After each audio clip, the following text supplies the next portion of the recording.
Olá a todos, estamos de volta para mais um episódio deste Passa à Luz. O Passa à Luz que já nos habituou todas as semanas com conversas emocionantes, alegres, mas também sérias. A semana passada tivemos connosco o Francisco José e, como ele nos dizia no final do episódio, passava a luz para o Francisco Maria.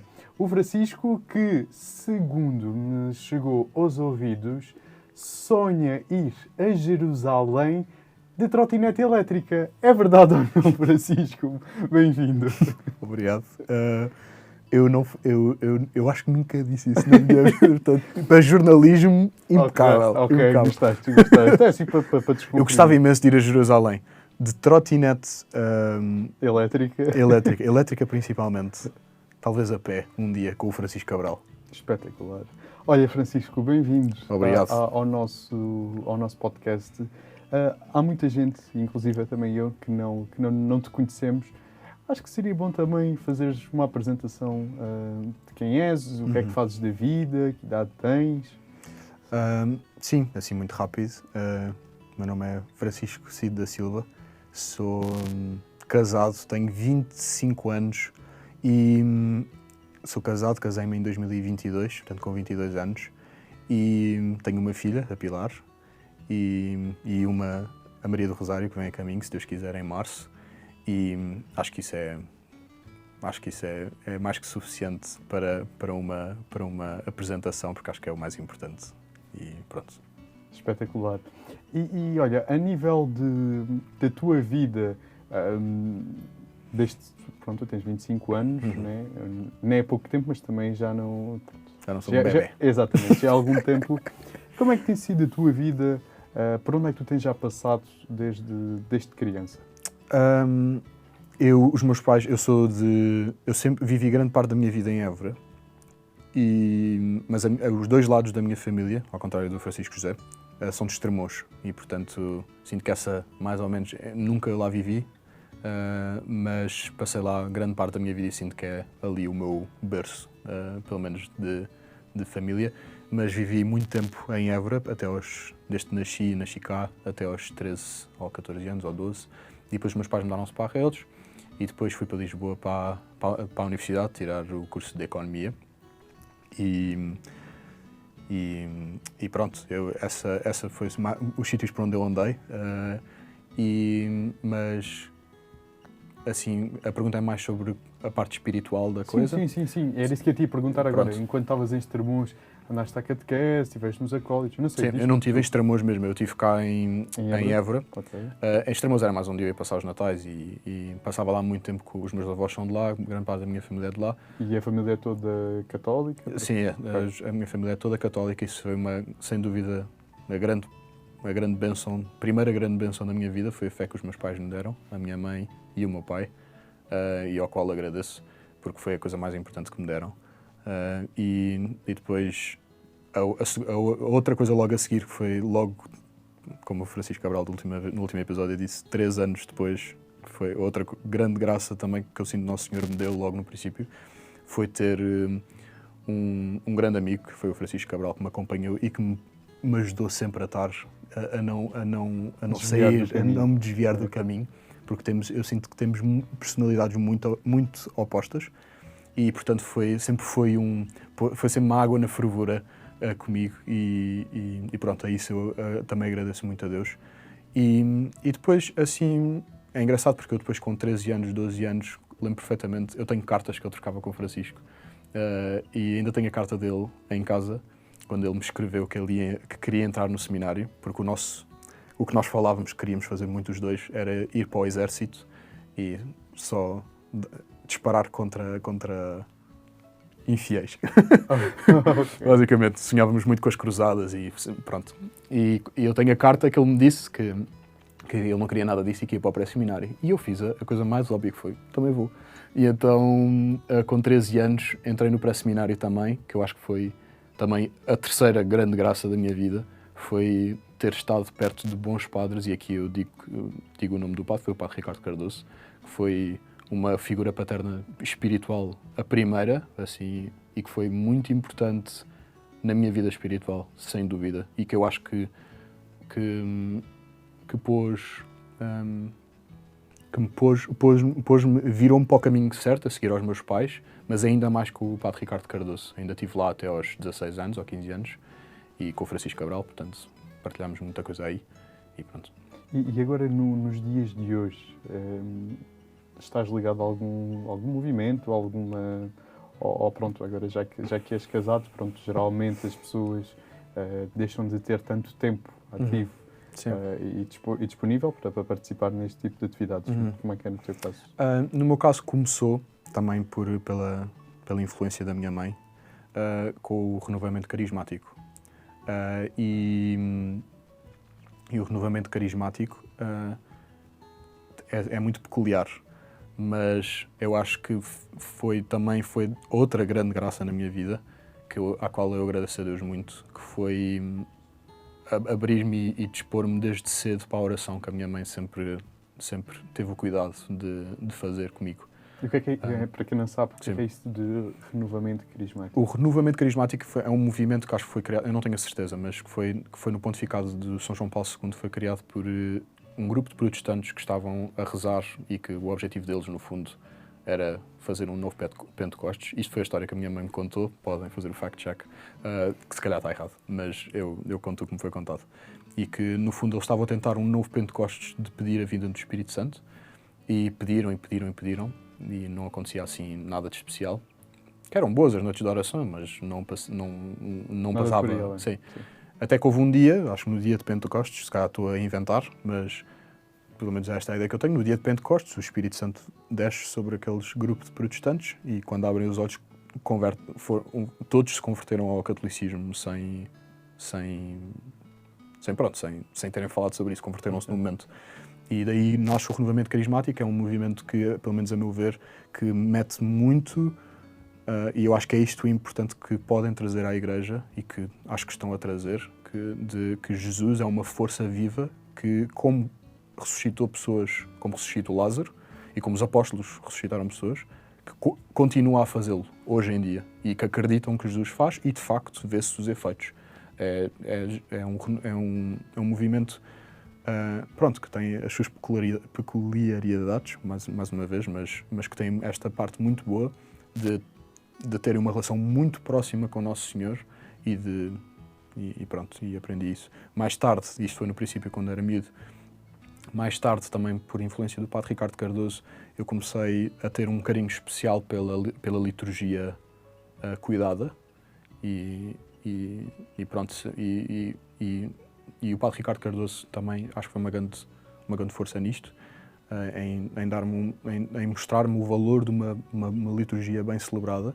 E aos poucos e poucos, eu depois quando fui para Lisboa, fui pela primeira vez à missa antiga, que é a missa tridentina, portanto a missa antes da reforma litúrgica que nós temos, do Novus Ordo agora, e que foi verdadeiramente o que me foi ao coração. Lembro perfeitamente, uma das primeiras que foi a missa Rorate, que é uma missa que se celebra em honra de Nossa Senhora no sábado, por volta do 8 de dezembro, e que é uma missa à luz das velas. E portanto, a diferença desta missa, para quem não sabe, é que a missa é chamado Ad Orientem, e o Ad Orientem é quando o padre usa o altar antigo, portanto está voltado de costas para o povo, mas virado para Nosso Senhor.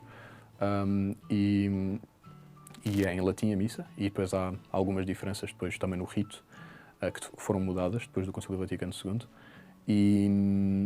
E isso eu diria que foi eu diria que a mais importante desde a última, depois também, primeiro o meu casamento, que também está a ser uma grande graça, mas essa também foi um ponto de viragem na minha vida espiritual, foi apaixonar-me pela missa como sempre foi celebrada, e foi um grande motor na minha vida espiritual, na minha vida intelectual também. E tem conseguido dar rumo também à tua vida. É interessante que daquilo que já me disseste até agora, a Igreja, Jesus, pronto, há uma constante na tua vida desde muito novo. Como é que tu, no teu dia-a-dia, na tua profissão, às vezes costuma ser sempre um desafio de nós mantermos Cristo, lembrarmos-nos dele no nosso dia-a-dia. Eu, por exemplo, estou a dar aulas, não consigo estar a escrever no quadro uma matéria, estar a falar de uma matéria e lembrar-me de Jesus. Como é que tu também, em que momentos, como é que tu fazes para também teres essa presença constante? Tens alguma superstição, alguns momentos de pausa? Superstição não. Ok, pronto. Superstição não. Alguns momentos cirúrgicos também que te lembres? Não sei. Sim. Tenho. E eu aqui, o Papa Leão XIV tem graça e, portanto, eu vou apontar para ele, porque houve um vídeo qualquer, já não me lembro em que situação foi, mas alguém me perguntou se ele pudesse escolher um livro para que caracterizasse a sua vida espiritual, qual é que seria? E é engraçado que o livro que ele escolheu foi um livro que eu tinha descoberto há pouco tempo antes dele estar a falar sobre, a ter mencionado aquele livro, e que eu sinto e já o recomendei a muitos amigos meus, que eu tenho um tempo antes deste livro e um tempo depois, e a minha vida depois deste livro. O livro chama-se A Prática da Presença de Deus, por o irmão Lourenço da Ressurreição, que é um livro que é bastante antigo, foi escrito por um carmelita, que era um cozinheiro do Carmelo francês, e no fundo ele tinha uma vida muito simples e ele começou a ganhar muita fama de santidade porque viam que ele era um santo, visivelmente. Ele dedicou-se, ele não gostava particularmente de lavar louça e dedicou a vida toda a lavar louça. E ele tinha esta prática da presença de Deus muito clara na vida dele, era muito humilde e as pessoas começaram a perguntar-lhe, irmão Lourenço, como é que se chega ao estado de vida espiritual em que o senhor está. E portanto, este livro é muito pequenino, eu aconselho todas as pessoas a comprar. A versão que eu tenho é em inglês, mas eu espero que, se não haja editado em português, que pelo menos eu faça o apelo para que alguém o faça. E que, no fundo, o livro são as cartas dele às filhas espirituais dele, em que ele explica como é que nós, e este sempre foi o ponto, a meu ver, o ponto principal e a pergunta principal de toda a vida espiritual, pelo menos a meu ver, da história da Igreja, desde o princípio, que foi como é que nós conseguimos cumprir o que São Paulo disse numa das cartas, já não me lembro qual é, mas que a convidar os cristãos a rezar sem cessar, que é a resposta à tua pergunta. E como é que nós fazemos isto? Como é que nós rezamos sem cessar? Como é que nós estamos constantemente na presença de Deus? E nos primeiros tempos sempre houve muito a tradição da repetição de um mantra, ou seja, de orações pequenas que se repetem muitas vezes, e a principal, acho que das primeiras todas, foi a oração de Jesus, que é Senhor Jesus Cristo, Filho de Deus, tem piedade de mim, pecador. E é engraçado que eles usavam, eles usavam assim, ao terço, alguma coisa com contas para contar as orações que diziam. Portanto, os monges passavam o dia inteiro e até usavam a respiração. Portanto, inspiravam, diziam parte da oração, expiravam, diziam a outra parte da oração. E, portanto, este sempre foi o foco da vida espiritual. Como é que eu passo, a resposta exatamente como é que eu estou a escrever num quadro e como é que eu estou a pensar em Nosso Senhor? E essa é a pergunta da vida espiritual, porque é só na absoluta e completa presença dele é que nós conseguimos viver aquilo que somos chamados, que é a santidade. E pronto, voltando ao irmão Lourenço da Ressurreição, o que o irmão Lourenço da Ressurreição diz que nem é pelas orações focais, que é um passo anterior. É que ele chama a prática da presença de Deus. E a prática da presença de Deus, o que ele diz é em tudo o que se faz, e começamos uma vez por dia. Estou a ir para a universidade, estou a ir para o trabalho. E em vez de estar dependente sempre de frases pré-feitas, nem que seja uma Ave Maria que tenha o seu sítio, mas que se podem ser faladas sem coração. E então o que o irmão Lourenço da Ressurreição no fundo ensina aos seus filhos espirituais é a manter uma constante presença de Deus, oferecendo-lhe e falando com ele como se fosse um amigo que é. E portanto é só tratá-lo como uma pessoa que é. E no fundo, sei lá, por exemplo, eu posso estar a falar contigo e se eu cada vez que, por exemplo, estamos nesta conversa, eu estou sempre a dizer as mesmas coisas e nem estou a querer saber o que é que tu estás a dizer e, portanto, não tenho o meu coração nesta amizade. A amizade não vai resultar. A única maneira que a amizade resulte entre nós os dois é que haja um verdadeiro querer estar contigo, eu digo-te coisas e também ouço o que tu me tens a dizer.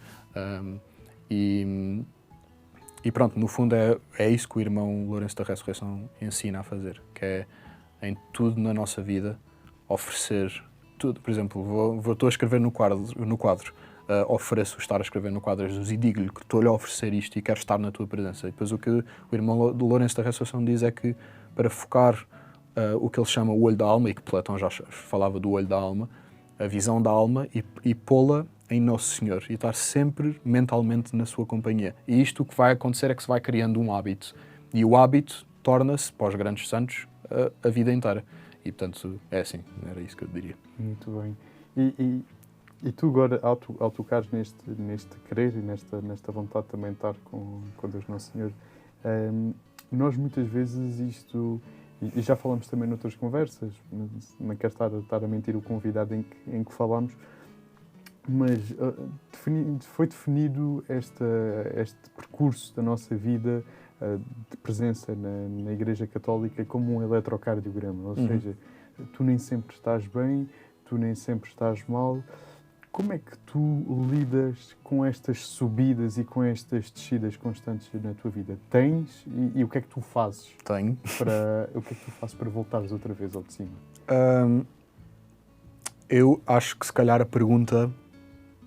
Diria que se calhar não é essa a pergunta que tem de ser feita, porque eu acho que dá a sensação que o objetivo de um cristão é estar sempre no topo, no cimo, na crista da onda, estamos sempre super felizes e é um bocado a mensagem que infelizmente é passada no mundo moderno, mas que nunca foi transmitida pela Igreja Católica, objetivamente, que como se fosse uma alegria, como se fosse uma felicidade que quase que não tem sofrimento, como se a felicidade fosse não ter sofrimento.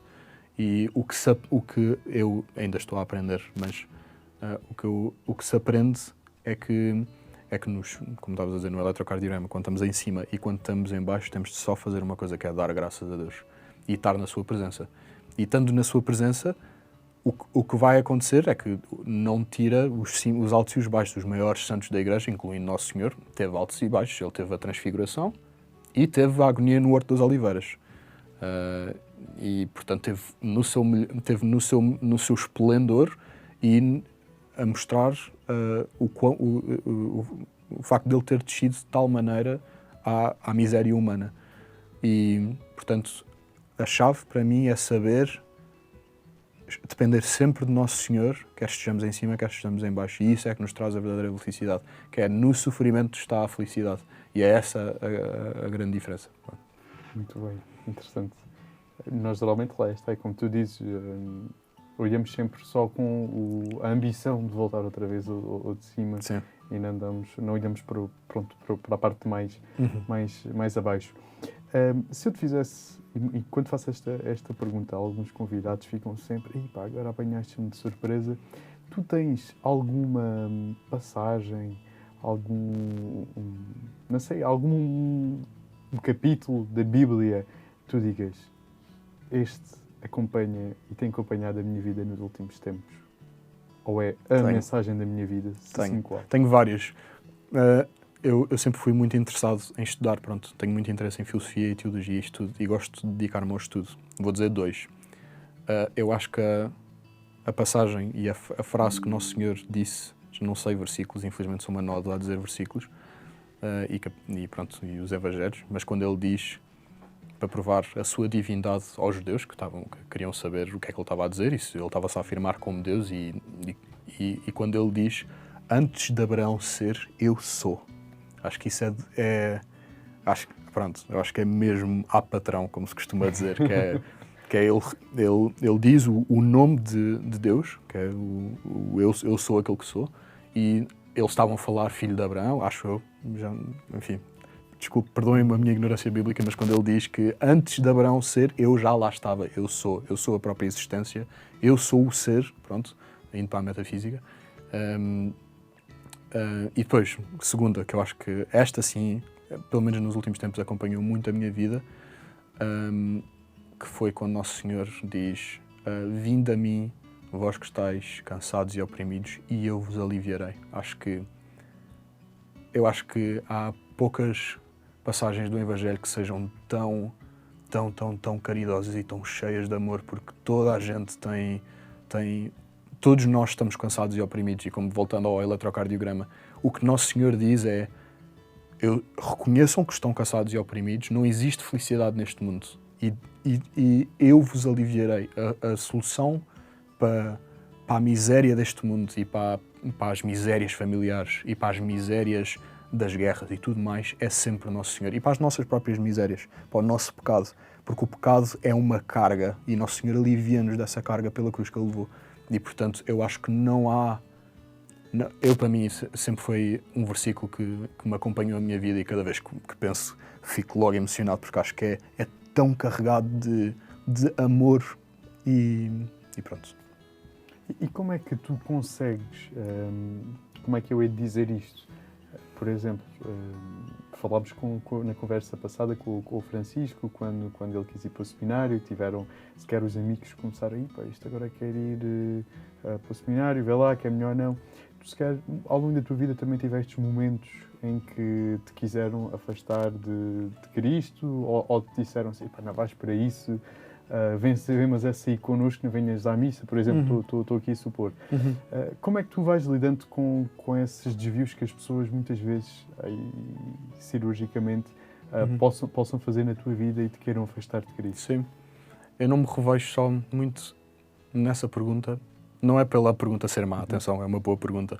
Mas eu nunca... Só não revejo na pergunta porque eu não me lembro de ter tido esta sensação de estar com medo do que é que as pessoas vão achar de mim. Eu sempre fui muito sem vergonha com a minha fé e sempre teve muito claro de que se queres ser um homem a sério e se tu queres ser alguém como deve ser, o mínimo que tu tens de fazer é ser católico. O mínimo. E eu acho que, pronto, as pessoas que não são e que olham assim de lado, vou para os copos e tu vais para a missa, eu sempre disse, sempre olhei para isso com uma indiferença, graças a Deus.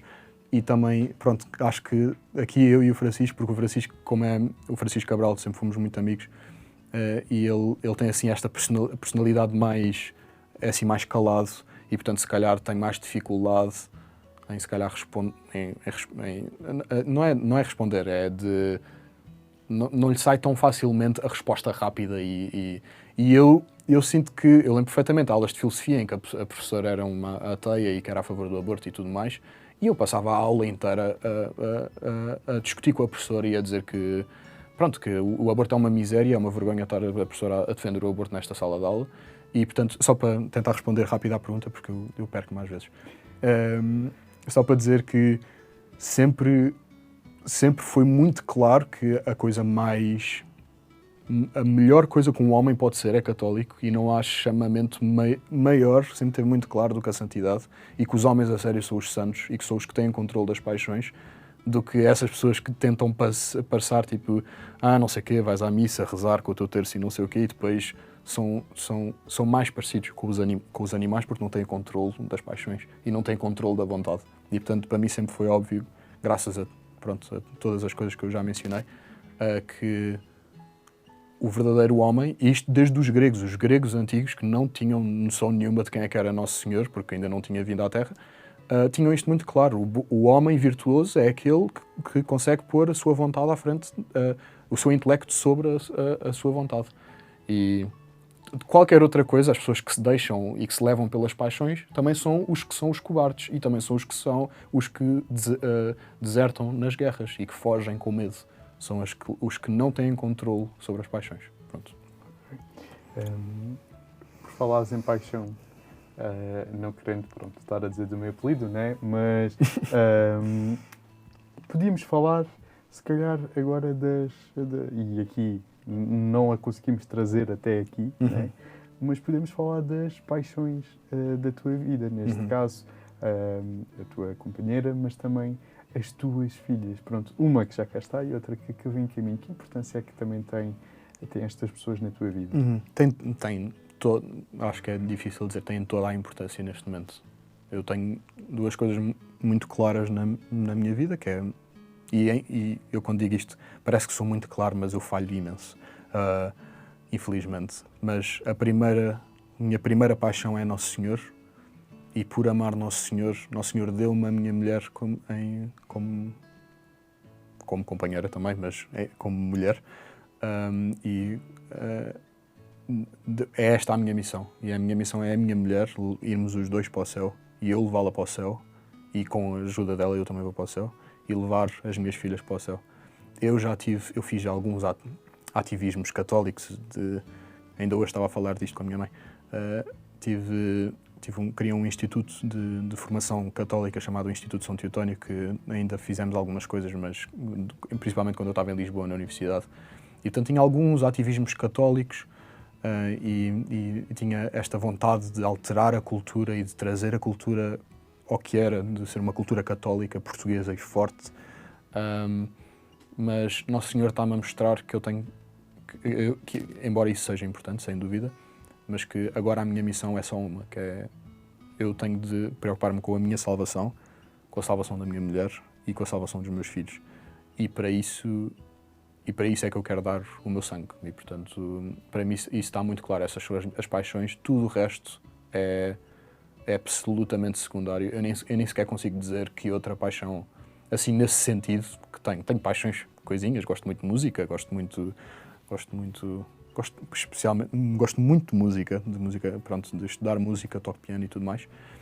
Gosto muito de estudar, gosto de ler, como já mencionei, mas são tudo migalhas com o que Nosso Senhor me está a pedir com a minha família, portanto, diria que essa é a minha paixão. Muito bem. Olha, a nossa conversa está mesmo a terminar. Faço esta pergunta geralmente no fim, que é quem nos está a ouvir e que agora já conhece um pouco mais da tua vida e que sente esta vontade também de pertencer a esta família, digamos assim. Que conselhos é que terias lá para casa? Conselhos para uma vida católica? Sim. Imagina, está lá em casa e diz assim, eu não sei se isto realmente é bom, eu tenho coisas para fazer, não tenho tempo, vou, não vou, deixa lá ouvir o que é que o Francisco tem também para me dizer. Para as pessoas que dizem que não têm tempo, eu primeiro diria, acreditam em Deus, acreditam que existe vida eterna.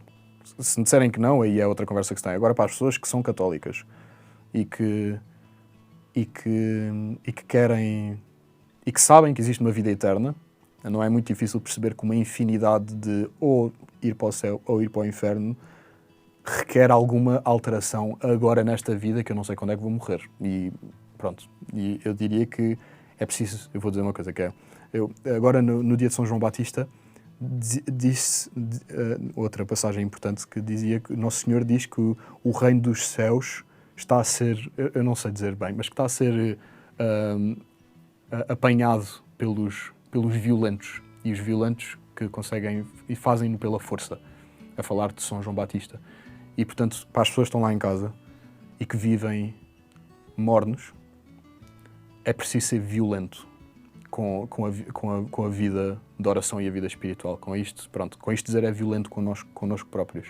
É preciso dizer, a partir do momento em que alguém vê que isto é o melhor para a minha vida, que eu tenho de ser católico, ou que, por exemplo, as redes sociais estão-me a fazer mal, ou que os telemóveis estão-me a fazer mal, a partir do momento em que eu sinto que eu percebo alguma coisa com a minha cabeça, alguma coisa que me está a fazer mal, saídas à noite, não sei o quê, miúdas, raparigas, o que quer que seja, é preciso ser violento, cortar o mal pela raiz e mudar de vida agora, porque nós não sabemos quando é que o Nosso Senhor nos vai levar. E, portanto, mudar de vida agora. É isso que eu tenho a dizer às pessoas. Muito bem. Quero-te agradecer por esta conversa. Obrigado. Foi interessante também perceber que tu estás mesmo e sentes que Cristo vive mesmo dentro de ti e tu também consegues ir transmitindo essa vontade. Fico feliz. E esse chamamento também para esta vida com Cristo diariamente, e tanto a escrever no quadro como no computador, como em todos os momentos da nossa vida. Por isso também te quero agradecer. Obrigado por isso. Acho que é uma ótima iniciativa isto está a acontecer aqui e agradeço imenso pelo teu trabalho. Mas antes, não te podes ir embora sem passares a chama para o nosso próximo convidado. E que será quem e porquê? O próximo convidado também vai ser uma pessoa que é muito importante na minha vida e vai ser o meu irmão, um dos meus irmãos mais novos, que é o João Maria. Pensar que era João Jesus, era Francisco Maria. Não, isso tinha graça. Mas não. A minha mãe chamou Maria, o segundo nome Maria a todos. Okay. E escolhi-o a ele, principalmente porque não tinha ninguém, agora assim meio à última hora, e tinha de escolher, e queria alguém jovem que também vivesse a fé, e portanto o meu irmão, o João Maria. Vou dizer o que a minha mãe sempre disse dele, que é, o João Maria tem veia de apóstolo. E, portanto, acho que vai ser um tipo interessante para falar contigo, sem dúvida. Então poderemos ter um apóstolo sentado Exatamente. aqui connosco. Exatamente, eu acho que ele é, de facto. Muito bom, muito bem. Quanto a nós, quero que agora, após ouvirmos esta conversa com o Francisco Maria, que fechem os olhos durante 5 segundos. Que parte deste episódio te ficou marcado na memória? Pede então a Deus que te abençoe e que leves também contigo muito desta conversa. Quanto a nós, vemo-nos no próximo episódio. Até lá!